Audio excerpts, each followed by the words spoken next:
Come on, can we give Jesus the best clap of praise? Amen. Mas malakas pa dyan. Come on. For Jesus. Amen. Amen. Makaupo po ang bawat isa sa atin. Welcome po sa simbahan. Welcome to church. Ang church po ay hindi place, ano? Ang church po ay grupo ng mga tao na nananampalataya kay Jesus. Amen? Yang katabi mo, church yan. Tignan mo nga, mukha bang church? Okay? Dahil po, ang series natin for the month of May hanggang June ay tinatawag na, sabay-sabay nating basahin, The Apostles' Creed. Hindi po Assassin's Creed, ha? Iba yon, laro yon, ano? Ang Apostles' Creed po, ito yung mga statements na kung saan nagsasabi na ito yung pinapaniwalaan ng mga Kristiyano. Kung bakit natawag na Kristiyano ang isang Kristiyano, kasi meron silang set of beliefs at meron silang mga ginagawa na kung saan ito po ay distinct sa ibang mga paniniwala. Ano? Ngayon, ang Apostles' Creed, dito natin malalaman kung ang nagsasabing Kristiyano ay Kristiyano talaga o Kristyanuhan lang. Ano? Tanungin mo katabi mo, alin ka doon? Okay? Alin ka doon? Kristiyano ka ba talaga o Kristyanuhan lang? And I believe lahat sa atin dito ay mga Kristiyano. Amen? Now, itong Apostles' Creed, bago pa po magkaroon ng Roman Catholic Church, bago pa ang 21st century na kapanahunan natin ngayon, ito po ay set of beliefs na ng mga mananampalataya nung una pang panahon. Ano? Dahil ang Roman Catholic Church, nagsimula po ito noong 330 AD. So, meron pong 300 years, simula nung si Jesus ay nabuhay na maguli, at yung mga disciples ay nag-spread ng gospel, may span ng time na kung saan ito po yung set of beliefs pa rin ng mga apostles. At dala-dala natin yon hanggang sa kapanahunan na ito. Ano? Kaya lahat ng Christians o masasabing Kristiyano, ito yung paniniwala. Okay? At nung nakaraang linggo, ang pinag-usapan natin ay ang simbahan or the church. Sabihin nga natin, the church. Okay? Review lang tayo sa mga hindi po o wala dito nung nakaraang linggo. Ang church po, tinataglay nilang katangian, mahal nila si Lord. Pangalawa, they love people. The church makes disciples. Tatlong katangian, they love God, love people, and they make disciples. So pag sinabing loving God, ito yung pagmamahal mo sa Diyos. Loving people, pagmamahal mo sa kapwa. Making disciples, ito yung pagtuturo mo or pag-share about Jesus sa mga ibang tao. Okay, nakuha natin? Now, ang church po, hindi lang yan yung mahal mo si God. Sino dito naniniwala kay God? Taas kamay. Mga mahal si God. Okay? Hindi po ang church, mahal lang si God, tapos wala silang pagmamahal sa tao at hindi sila nagme-make disciples. Kasi pag ganon, relihiyoso lang at relihiyosa tayo. Okay? Pero, ang kailangan sa mga tagasunod ni Jesus, meron ngang utos si Jesus, pero ipinapamuhay ng bawat isa sa atin. At ganon din naman, dahil nilikha tayo in the image of God. In the image and likeness of God, ang bawat isa sa atin nilikha ng Diyos, ibig sabihin, merong importance ang bawat isa sa atin. At kung importante yung katabi mo para sa Diyos, yan ba ay sisiraan mo, mumurahin mo, o anong gagawin mo ng di maganda? Hindi, for sure. Dahil mahal mo si God. Okay? At hindi pwede po ang church, mahal lang yung tao pero hindi mahal si God. Dahil bakit? kung ang church po mahal lang ang tao, hindi nagdi-disciple, hindi rin mahal si God, charity lang ang meron, pagtulong lang sa kapwa. No? At kung making disciples lang, aba parang networking lang po yan kung ganon. Kaya ang church, binubuo ng tatlo. Ano yon? They love God. Sabayan niyo po ako, they love God, love people, make disciples. Again? Okay. Ngayon, ating basahin muli ang Apostles' Creed. Sabay-sabay nating basahin. 1, 2, 3, go. Naniniwala ako sa Diyos, ang Ama na makapangyarihan sa lahat, lumikha ng langit at lupa. Naniniwala ako kay Jesus Christ, bugtong na anak ng Diyos, ang ating Panginoon na naipaglihi sa pamamagitan ng banal na Espiritu, ipinanganak sa birheng si Maria, nagdusa sa ilalim ni Poncio Pilato, ipinako sa krus, namatay at inilibing. Siya'y bumaba sa lugar ng mga patay. Next slide. Sa ikatlong araw ay muling nabuhay siya. Umakyat siya sa langit, nauupo sa kanan ng Ama, at darating upang hukuman ang mga buhay at ang mga patay. Naniniwala ako sa banal na Espiritu, sa banal na iglesia, sa pakikisama ng mga banal, sa pagpapatawad ng mga kasalanan, sa muling pagkabuhay ng katawan, at sa buhay na walang hanggan. Tayo magsabi ng Amen. Now, diyan po sa Apostles' Creed, ating emphasizin yung death, burial, and resurrection ni Jesus. Now, una sa lahat, bakit nga ba, ano bang meron sa relihiyon ng Kristyanismo? Bakit nga ba mayroong Christianity na tinatawag? Dahil po, ito ang nangyari. Next slide. Ang Diyos po at ang tao ay nahiwalay. Dahil ho yan sa kasalanan. Nakuha natin? Ibig sabihin, dati ho, meron hong napakagandang relasyon ang tao sa Diyos, pero dahil sa kasalanan, nahiwalay tayo sa Diyos at sinusubukan nating hanapin ang Diyos sa ating buhay. Dahil nung nalaman na natin na kapag wala palang Diyos sa buhay natin, ang hirap pala mabuhay. Example ho, kung tayo ho lahat ay Diyos, ibig sabihin, tayo yung nasusunod sa buhay natin, tayo mismo lahat yung nagde-decide para sa sarili natin. Tingnan niyo po ang mangyayari sa society natin. Chaotic. Bakit? May mga gusto ka na ayaw ng iba, tapos may standard yung iba na hindi mo standard. In short, ang bawat isa sa atin, hindi magkakasundo-sundo.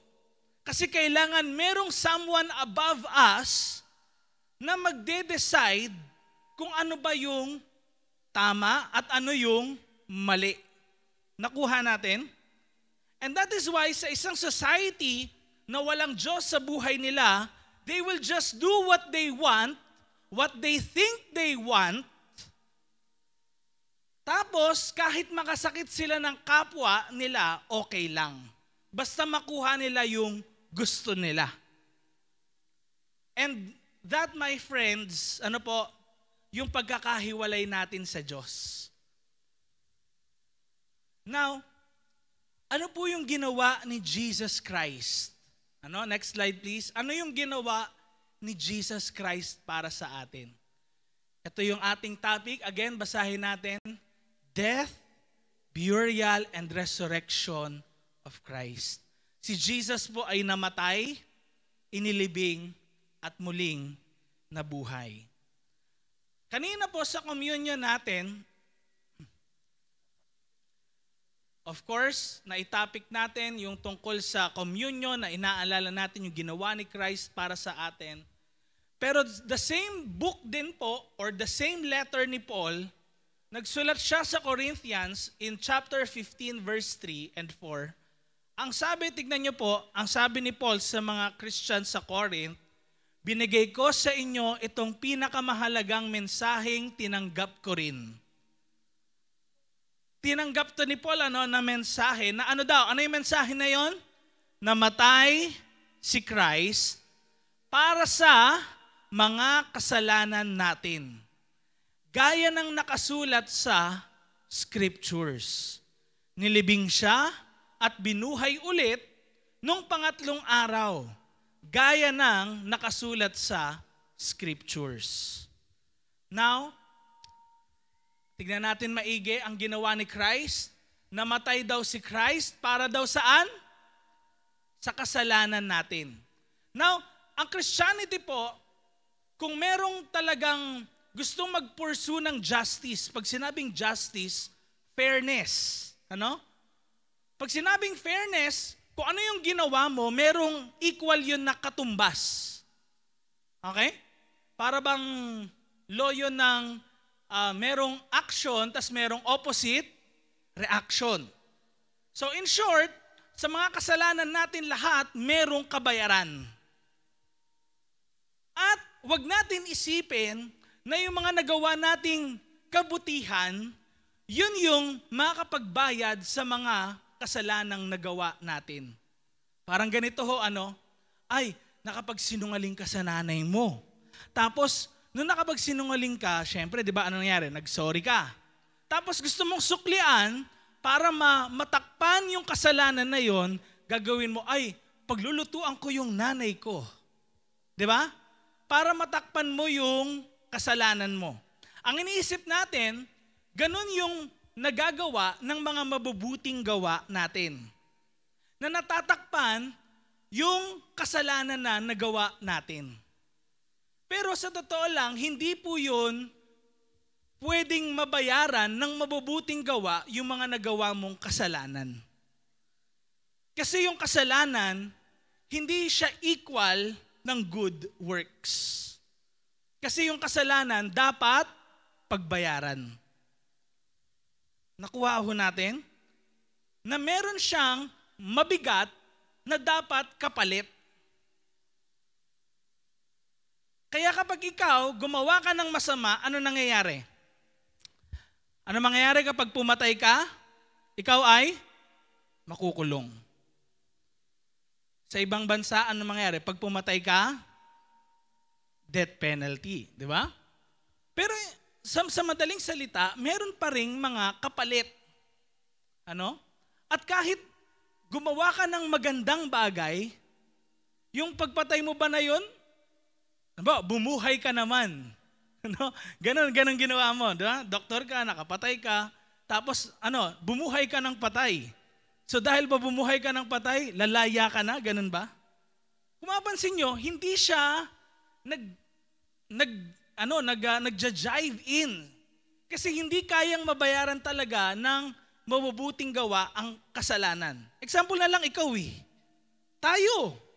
No? Kapag isang tao sa atin, malapit sa atin, nakagawa ng di maganda, kahit bumabawi siya sa iyo, di ba? Naalala mo pa rin yung masama niyang ginawa. Pansin nyo? And, eto ngayon, anong ginawa ni Lord para abutin niya tayo? Kasi nahiwalay tayo sa Kanya. Tingnan nyo, anong sabi sa verse na binasa natin?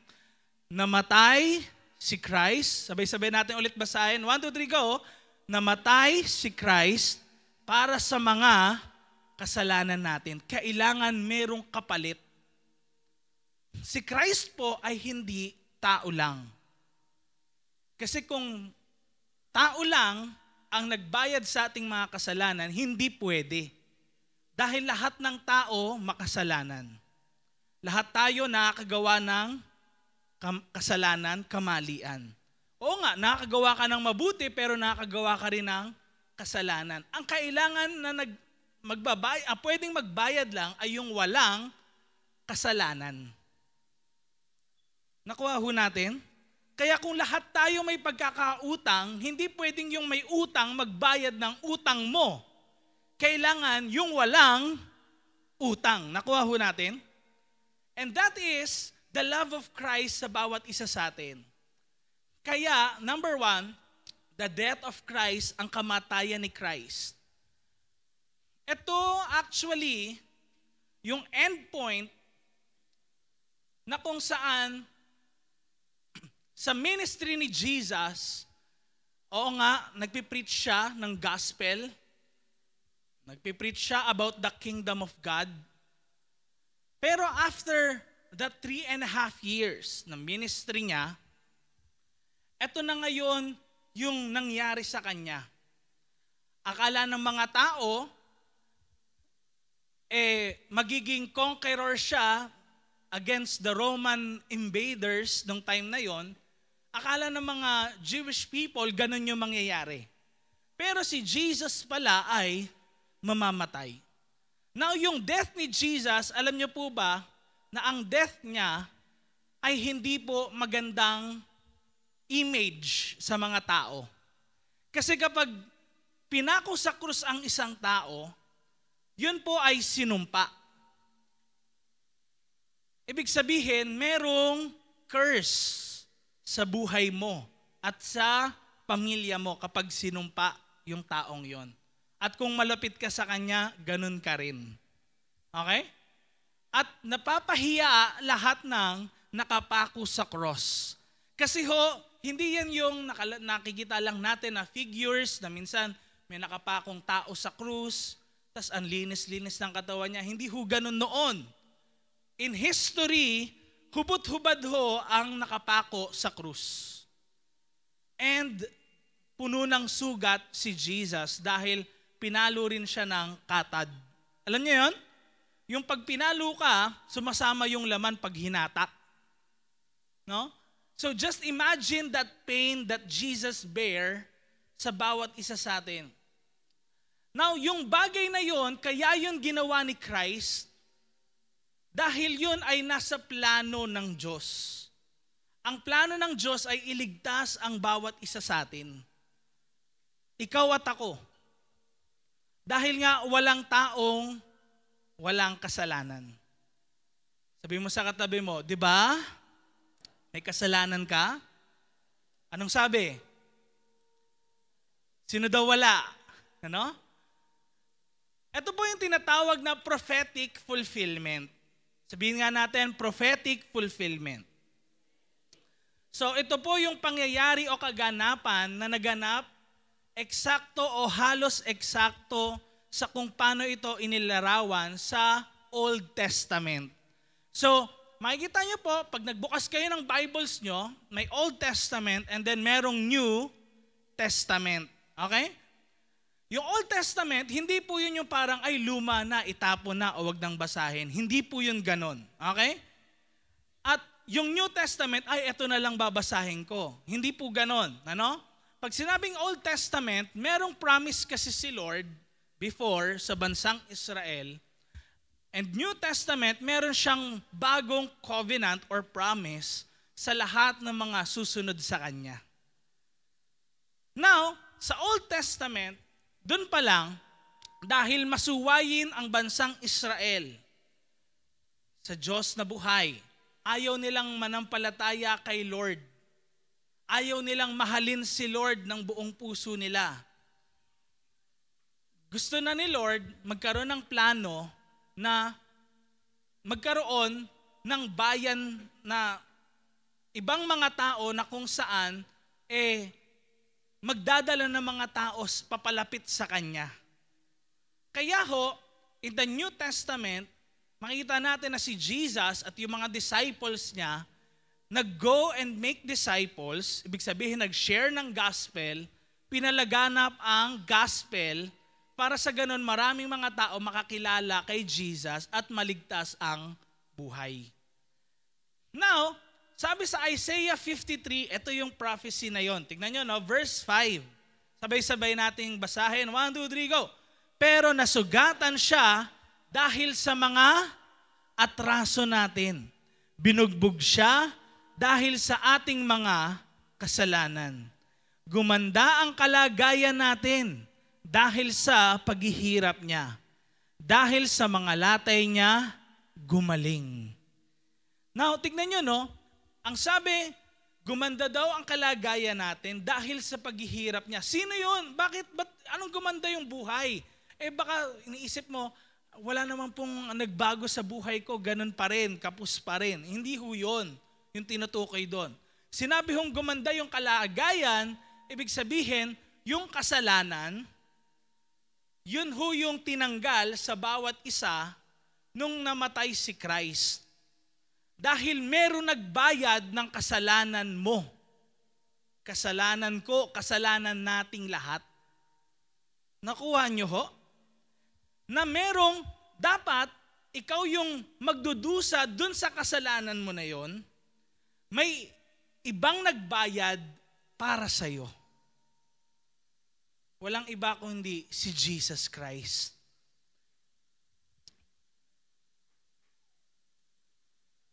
Now, tignan nyo, no? Dahil sa mga latay niya, gumaling ang bawat isa sa atin. It's as if, ito pong nagsulat na ito ng verse 5 ng Isaiah 53, ang turing sa kasalanan ay sakit at karamdaman. Sino sa inyo, fresh pa sa inyo yung memory ng COVID na pandemic? Sino sa inyo pumunta ng hospital noon? Taas kamay, huwag kayong mahiya. Pumunta kayo ng hospital noon. Sige nga, taas kamay. Meron sa inyo? Wala. Okay. Pumunta kayo ng trabaho, taas kamay. Okay, tignan nyo, no? Bago pumasok sa pintuan, anong ginagawa? Di ba? Temperature muna, tapos ano pa? Alkoholan, di ba? O yung iba sa inyo, anong ginagawa? Ini-sprayan ng alcohol, di ba? Ganon. Di ba? Bakit? Ba't may ganon? Kasi hindi makakapasok dapat dun sa lugar na malinis yung merong daladalang hindi malinis. Nakuha natin? And ganun din po sa langit. Ganun din sa presensya ng Diyos. Hindi pwedeng makapasok yung may kasalanan. Kailangan malinis sila sa kasalanan. Kaya lahat ng bawat isa sa atin, nilinis ng Diyos, ni Jesus Christ sa kanyang banal na dugo, ang bawat isa sa atin sa lahat ng kasalanan. Kaya tignan nyo anong sabi? Nasugatan siya dahil sa mga atraso natin. Binugbog siya dahil sa ating mga kasalanan. At dahil daw sa latay niya, tayo ay gumaling.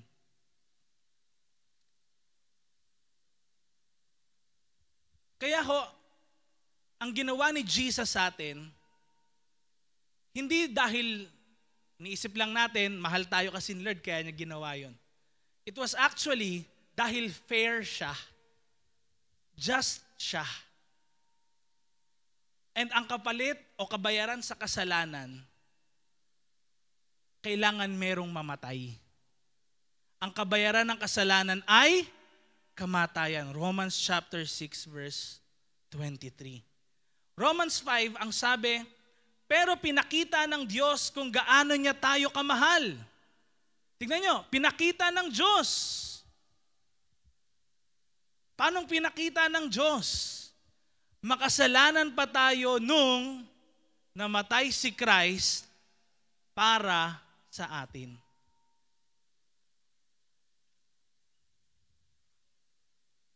Tandaan niyo po kung anong ginawa ni Christ dahil siya ay part of the triune God, ginawa ng Diyos sa bawat isa sa atin. Amen? Again, ang Diyos na pinaglilingkuran natin, hindi tao lang. Dahil marami hong namatay o napako sa cross na Christians, pero hindi dahil sa kamatayan nila natubos tayo sa kasalanan natin. Tanging kay Jesus lang, doon tayo natubos sa mga kasalanan natin. Dahil siya, hindi siya tao lang, nung una pa man, siya ay Diyos. Nagkatawang tao. Nakuha natin? Now, ang hustisya po ng Diyos sa kasalanan ng sangkatauhan ay kanyang pag-ibig. Yung justice na yon ni Jesus sa atin, pagpapakita yun ng pag-ibig niya. Kung iniibig mo talaga ang isang tao, di ba, fair ka. Tama ba? Fair ka. And pinakita niya yung fairness niya sa sakripisyong ginawa niya. Kasi nga, may nagbayad. Ang kabayaran kasi ng kasalanan ay kamatayan. Yun ang sinakripisyong buhay ni Kristo para sa ikapagpapatawad ng ating mga kasalanan.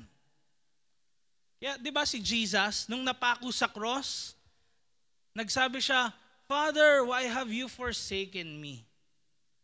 Kasi na-feel ni Jesus sa katawan ng isang tao yung pagkalayo niya sa Diyos. Ang kamatayan po kasi hindi yung basta natigok ka, ganun lang, no?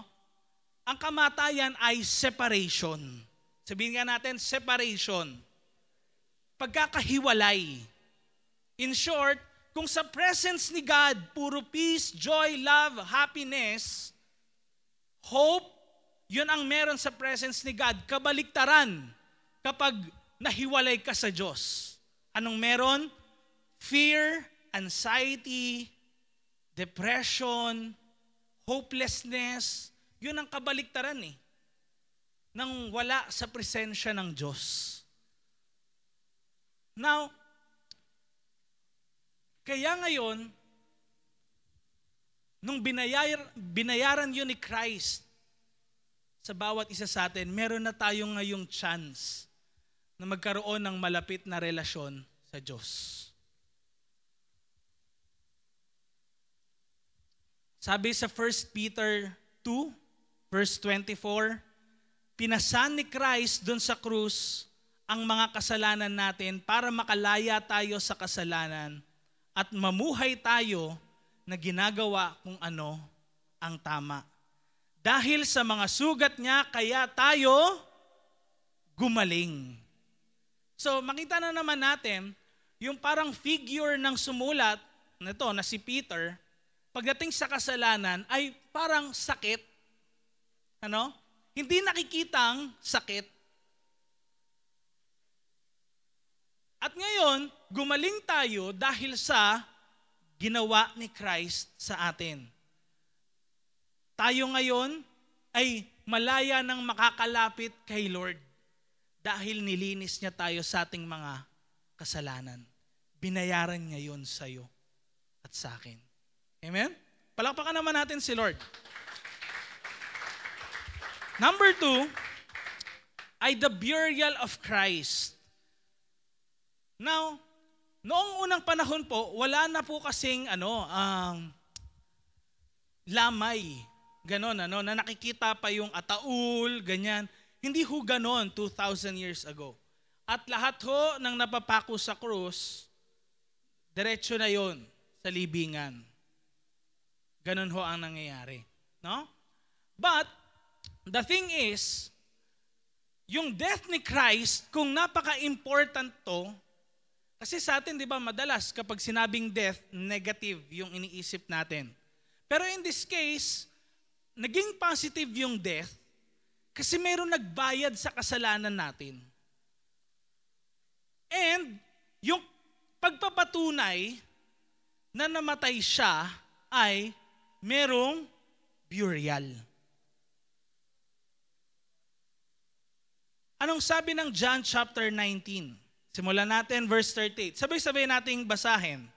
Una muna mga lalaki. Okay? 1, 2, 3, go! Pagkatapos nito, kinausap ni Joseph na taga-Arimathea si Pilate kung pwede niyang kunin ang katawan ni Jesus. Disciple ni Jesus si Joseph, pero patagulang ang pagiging disciple niya kasi takot siya sa mga leader ng Jews. Pinayagan siya ni Pilate, kaya pumunta siya doon at kinuha ang katawan ni Jesus. Mga babae, 1, 2, 3, go!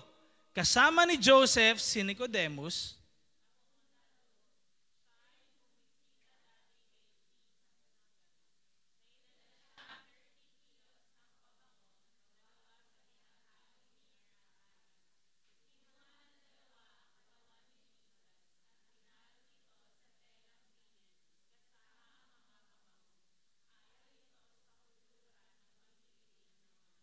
Sabay-sabay tayo, verse 41, 1, 2, 3, go! May garden malapit sa lugar kung saan pinako si Jesus at may bagong libingan doon na hindi pa nagagamit. Since araw yun, bago ang Sabath, at malapit naman yung libingan, nilagay nila doon ang katawan ni Jesus. Now, alam niyo po, para masigurado ng mga tao na totoo ngang namatay si Jesus, anong gagawin? Kailangan makita nila yung katawan na nandoon sa libingan. Okay? Now, take note na totoong nalibing si Jesus. Ibig sabihin, pag nalibing, ano yun? Nabuhay ba talaga siya? Tama? Kapag nalibing ang isang tao, ano yun? Nabuhay. In short, yung paglilibing kay Jesus nagpapatunay na hindi po myth or fiction lang lahat ng nalaman nating story kay Jesus. Kasi merong kasulatan, merong bumili ng lupa para kay Jesus, at merong mga nag-testify tungkol kay Jesus na totoo talaga siyang nabuhay. Marami kasi nagsasabi na, hindi ko kasi po mapaniwalaan ang Christianity dahil una sa lahat, 2,000 years ago, hindi natin alam, baka napeke yung dokumento, di ba? O kaya, ang nangyari baka naman kasi istorya-storya lang, kwento-kwento lang, ano. Pero alam niyo po, napakarami hong proof or evidences na nakalap ngayong 21st century and kahit noong mga nagdaang mga panahon pa about Christianity, about Christ at sa mga buhay ng mga tao nung unang panahon ng mga Kristiyano. Marami rin hong mga painters, katulad ni na Michelangelo, marami pang mga na mga artists na na-influensa, na nagkaroon ng influence si Jesus sa buhay nila throughout the years. Pero dun yun dahil sa maraming evidences, hindi lang ho isa ang nagsulat tungkol kay Jesus, napakarami.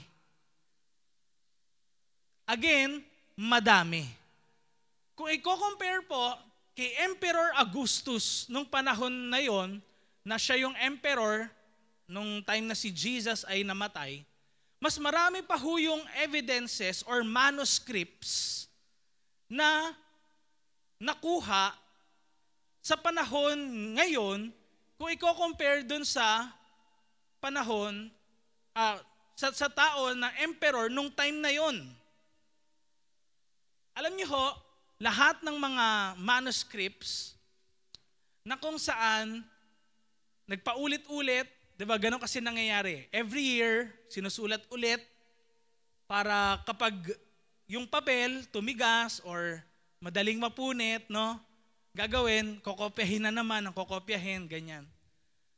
Umabot po yun actually ng 5 million copies throughout the years, simula nung una pang panahon. 5 million copies. Kasing actually mas mataas pa sa Empire State Building. Pag pinagtagpi-tagpi nyo lahat ng mga evidences, mas mataas pa sa Empire State Building sa New York. Kaya ang Christianity is true. And huwag kayo magtaka kung bakit it is the largest religion in the world. Because it is true.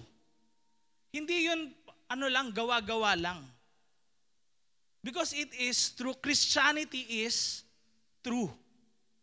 And si Jesus, totoong nabuhay, lumakad, nakausap ng mga tao, hindi guni-guni lang, hindi bunga ng imagination, nakausap talaga. At bukod ho sa mga Kristiyanong sumulat kay Jesus, napakaraming Roman historian tulad ni na Irenaeus at ni na Josephus na sumulat tungkol kay Jesus at sa mga followers niya.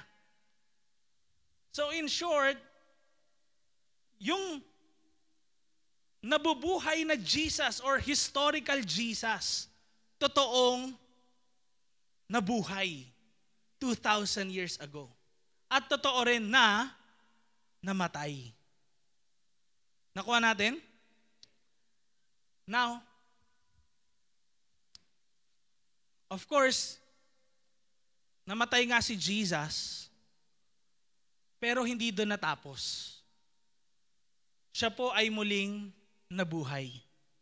Kaya ang bawat isa sa atin, merong chance na kung saan maranasan natin yung promise ni God na ang kamatayan ay hindi katapusan. Alam niyo, nung pandemic, marami kami talagang mahal sa buhay na iniwan din kami, no? Pero we believe na yung kamatayan, hindi yan yung katapusan. Because sa totoo lang, sa mundong ginagalawan din natin, everything will fade away. Diba? Yung phone mo nga lang ngayon, bagong-bagong bili, next year, may bago na naman na labas, tapos hindi ka na, outdated ka na. Napakabilis. Kahit din tayo tumatanda, mga bahay natin, kahit gaano pa yung kaganda, naluluma din. Pero the thing is, merong pag-asa kay Jesus. Sa Romans chapter 6 verse 4, si Paul, in-emphasize niya, sabi niya, kaya nga nung binaptize tayo, namatay at nilibing tayong kasama ni Christ, para kung paanon binuhay si Christ sa tulong ng kapangyarihan at kadakilaan ng Ama, ganon din tayo. Magkakaroon tayo ng buhay. Again, si Christ, hindi niya nga ginamit yung pagka-Diyos niya. Nakuha natin? And that is why, the Trinity kasi, of course, God the Father, the Son, and the Holy Spirit, they are one. And si Jesus, in the form of human, namatay, ano mangyayari? Hindi na Trinity yun pag namatay na. At ang Diyos hindi rin pwedeng mamatay. So what the Father did was, He resurrected Jesus. Now, ganun din daw ang bawat isa sa atin. Magkakaroon tayo ng bagong buhay. Hindi yan yung, namatay. So, magiging zombie po ba yan? Biglang sa lupa, may gumano na kamay, no? Hindi ganon. Okay? But it is actually more of kung nasaan si God, nandoon tayo. Amen? Kung nasaan si God, it's a perfect place. Kung nasaan si God, nandoon tayo. And yung death natin, it is not the end. Alam niyo po, kung meron kayong time, pwede niyong panoorin yung after death na documentary. Sino na nakapanood nun? Diba sa camp, napanood natin? After death na documentary, mga near-death experiences yun ng mga tao, iba't ibang mga tao, nakaranas. Ano? Yung talagang namatay na talaga, clinically dead. Nakapirma na yung doktor, patay. Pero nabuhay ulit. No? And makikita natin na meron pala talagang life after this. Last but not the least, ito yung point natin, the resurrection of Christ. Ang muling pagkabuhay ni Kristo. Alam nyo, yung resurrection ni Christ na ito, marami po ngayon, kahit mga atheist, sina Richard Dawkins, sa London, famous atheists yung mga yan, kahit sina Ayaan Hirsi Ali, na mga kilala na mga atheists, naniniwala sila na nabuhay daw talaga si Jesus. Kasi nga, evidence-based, napakaraming evidence, manuscripts, maraming hindi lang isang tao yung nagsalita, nag-testify na si Jesus ay nabuhay. Napakarami talaga. And kita rin naman natin na totoo ang mga nakalagay din sa Bible in so many ways. Kahit yung archaeological na mga discoveries, totoo lahat. Pero, sabi nila, mga atheist to, hindi daw sila naniniwala na si Jesus ay nag-resurrect. Yun naman yung para sa mga atheist. No? Now, tayo mga Christians, we believe that Christ resurrected. Bakit? Again, si Jesus kasi, ano nga nangyari? Namatay, tapos inilibing. Nakuha natin? Pero, dito tayo magtataka eh. Kasi sa tradisyon ng mga Jew, hindi sila yung hahawak ng bangkay ng pinako sa cross. Dahil bakit? Lahat nga ng pinako sa cross ay sinumpa. Alam niyo ba yon? Kaya nga si Peter, di ba, dininay niya si Jesus kasi si Jesus ipapako na sa cross. And ayaw niyang ma-affiliate yung pangalan niya doon sa ipapako sa cross. Kasi yung mapapako sa cross, walang lalapit sa kanya. Kasi bakit? Kilala na siya na malapit siya doon sa taong yon. Now, nung tinignan yung burial ni Jesus, walang nandun. May mga nagbabantay, di ba? Roman soldiers. Nakabantay dun sa tomb ni Jesus. Kung sakali na may kukuha. At ang hirap po rin itabi yung malaking stone, hindi kaya yun ng isang tao lang. At sisigaw ka talaga kapag tumulak ka. Magigising ang mga tulog na soldiers kung nandun pa. No? Now, ito yung kamangha-mangha dito. It is because Jesus is not just a human being. Jesus is true. He is God.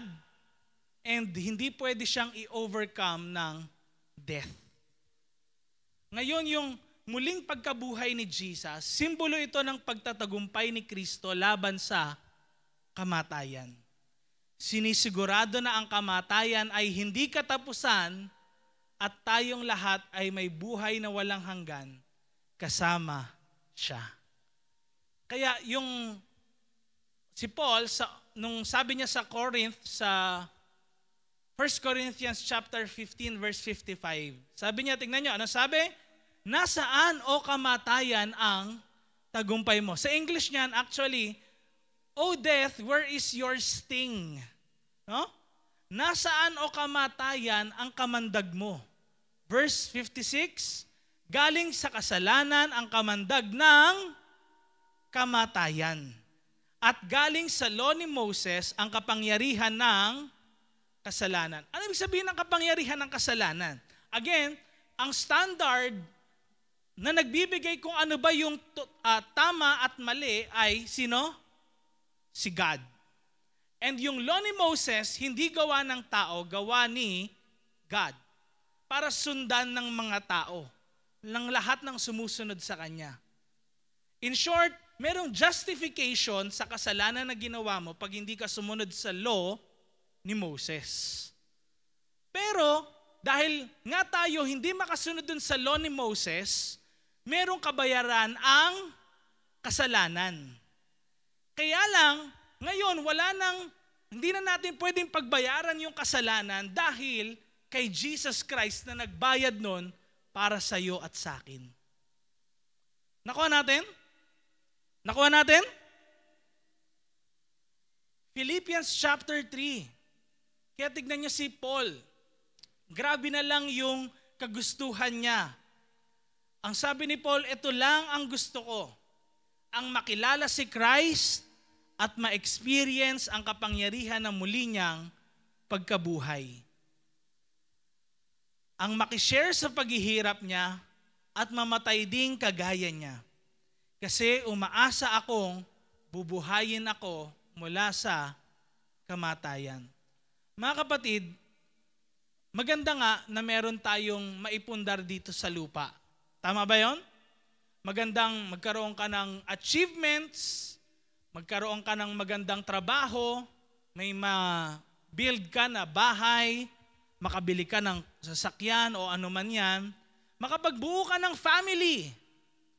Pero the thing is, hindi mo yun madadala. Yung titulo ng lupa mo, madadala mo ba? Pag namatay ka, may iwan mo yun. Kung paano ang baby, ulit-ulit nating sinasabi, pagkakuha, hindi nakapampers na agad. Di ba? Walang dalang ganun. Hubot-hubad, ganun din tayo lahat, aalis sa mundong ito. And alam ni Paul yun. Coming from someone na kung saan napakarami niyang achievements sa intellectual world, dahil siya po ay nakapag-aral sa isang prestihiyosong school kay Gamaliel nung time na yon. Alam ni Paul na baliwala lang din kahit nga magkaroon ka ng napakaraming wealth and achievements dito sa lupa. Hindi masamang magkaroon, amen? Dapat nga mag-achieve pa tayo dahil para mag-glorify si Lord. Amen? Pero the thing is, hindi yun yung end ng lahat or point ng buhay natin na ang purpose na lang natin ma-attain yun. Ang dapat mag-focus tayo, totoo ba na ikaw ay merong magandang relasyon sa Diyos na buhay? At yung mga bagay na panghabang buhay, yun din yung bigyan mo ng pansin. Kasi ano ba ang 100 years sa forever? Anong laban nun? Pwede ngang masaya ka panandalian habang buhay namang malungkot. And isa lang naman yung gusto ni Jesus sa atin na lumapit tayo sa Kanya. Na lumapit tayo sa Diyos dahil minahal niya tayo ng buo. Why not din naman kung kaya niyang ibigay ang buhay niya sa atin, bigay naman natin ang ating buhay sa Kanya. Amen? 1 Peter chapter 1, verse 3, ang sabi, magpasalamat tayo sa Diyos at Tatay ng Panginoon nating si Jesus Christ. Kasi ano daw? Sobrang naawa siya sa atin. Binigyan niya tayo ng bagong buhay nung binuhay niya ulit si Jesus Christ galing sa kamatayan. May pag-asa ang bawat isa sa atin ngayon. Alam na natin na si Jesus Christ, kung nabuhay man siya mag-uli, tayo rin, meron tayong pag-asa. Kung tayo maniniwala dun sa ginawa ni Jesus para sa iyo at sa akin. Kasi at the end of the day, hindi natin mababayaran ng kabutihan yung mga kasalanan natin. It won't happen. Hindi ganon ang mundo na ginagalawan natin. Hindi pwedeng mabayaran ng kabutihan ang masama mong nagawa. Dahil ang kabayaran ng kasalanan ay kamatayan. Sabay-sabay tayong tumayo ngayon, basahin natin. No? Yung Tagalog na part. English na lang muna, tapos Tagalog. Sige, 1, 2, 3, go. The resurrection give us a living hope. It assures us that our faith is not in vain, and we have a future secured in Christ. Sa Tagalog, 1, 2, 3, go. Ang muling pagkabuhay ay nagbibigay ng pag-asa. Sinisigurado na ang ating pananampalataya ay hindi mababaliwala at ang hinaharap natin ay sigurado kay Kristo. Sa mga oras na ito, bigyan ko kayong time na mag-reflect. After nito, pwede nyo lang saglit, ipikit ang inyong mga mata and isipin nyo ulit yung mga nabanggit natin sa sermon na ito. Reflect natin yung sacrifice na ginawa ni Jesus sa atin. Isipin mo na yung sacrifice ni Jesus, bakit niya gagawin yon sa isang tulad natin na makasalanan? Kung tayo ba meron nagkasala laban sa atin, gagawin din ba natin yon? Bakit ginawa yun ng Diyos sa atin? Sino ba tayo? And tignan mo rin ngayon, yung bago mong buhay. Next slide please. At i-share mo rin yung hope, no? Yung pag-asa sa mga taong nangailangan din ng encouragement. This is a call to action sa bawat isa sa atin. After this service, pwede po kayo mag-sharing sa mga connect group nyo, no? Meron tayong group reflection questions. Mamaya pakita na lang natin yon. Pero sa mga oras na ito, inaanyayahan ko kayong pumikit. And just reflect on the love of Christ sa iyo at sa akin.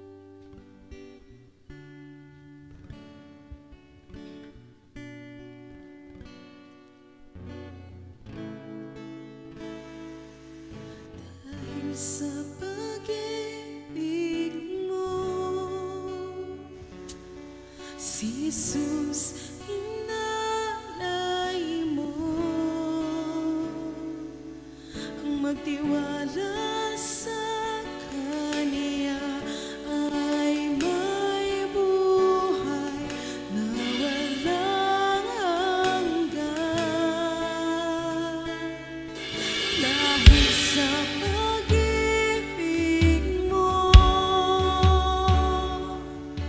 Jesus, inalay mo,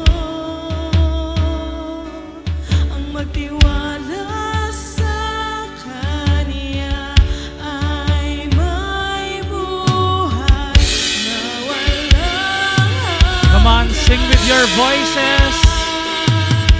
Dahil sa pag-ibig mo, si Jesus inalay mo, ang magtiwala sa Kanya ay may buhay na walang hanggan. Dahil sa pag-ibig mo, si Jesus inalay mo, ang magtiwala sa Kanya ay may buhay na walang hanggan. Maasahan ko ang katapatan mo, ikaw lamang ang magligtas sa akin. Maasahan ko ang katapatan mo, sa'yo lang, O Diyos, buong buhay ko. Maasahan ko ang katapatan mo, ikaw lamang ang magligtas sa akin. Maasahan ko ang katapatan mo, sa'yo lang, O Diyos, buong buhay ko. The congregation sing. Maasahan ko ang katapatan mo, ikaw lamang ang nagligtas sa akin. Maasahan ko ang katapatan mo, sa'yo lang, O Diyos, buong buhay ko. Come on, lift up your hands to Jesus.